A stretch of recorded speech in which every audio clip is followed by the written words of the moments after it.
جدید تعلیم راځي نو جدید جاهلیت هم ورسره راځي. تاسو باندې خبره کوئ د جدید تعلیم دا مطلب نه دی چې موږ به جدیده جاهلان جوړېږو.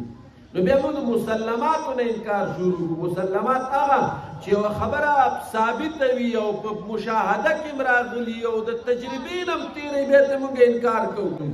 پنځم اصول د تربیت د بچي دا دي چې د اهل الله او بزرګانو د نظر د لاندې به یې راولو. دا ډېره اهمه خبره ده. مخکې چې زموږ مشران بې تعلیم وو نو دوی به دا ماشومان نیکانو ته صلحاو ته علماو ته به یې بوتله ویل ته دعا وکړئ چې دی خدای پاک ښکلي اخلاق والا سړی ترې جوړ کړي ښکلی انسان ترې جوړ کړي. هغه د اهل الله او بزرګانو د نظر د لاندې راولو. دا ډېر اهم او مهم څیز دی. د اولیاء او بزرګانو کې یو سړی تېر شوی دی دا تابعي دی او دا علماو ته خیر التابعین وایي. تابعی هغه سړي ته وایي چې د صحابه ملاقات او زیارت یې کړی.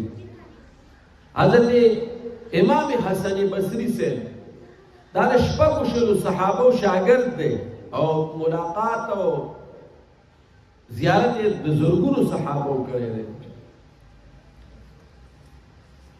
دی چې پیدا شو نو خپلې ترور حضرت سیدنا عمر فاروق رضی الله تعالی عنہ ته پیش کړ او هغه کجوره راواغسته ویې چقوله په خوله کې د هغې دا جوس یې ورته د تالو پسې راښکړي.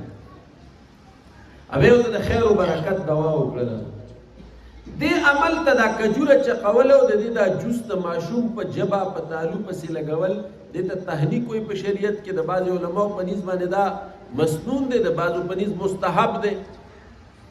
نو امام حسن بصري صاحب وایي چې ما خو د ډېرو صحابو شاګردي اختیار کړې او فیض مې ترې حاصل کړی، لیکن حضرت عمر صاحب چې ما ته کوم تحریک فرمایلی وی د هغې روحاني حلاوت زه اوس هم محسوسوم.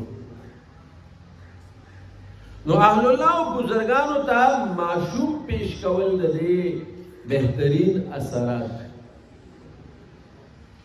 نو دا د یو بزرګ د یو نیک انسان د دعا د نظر نه لاندې راوستل دي دا ماشومان.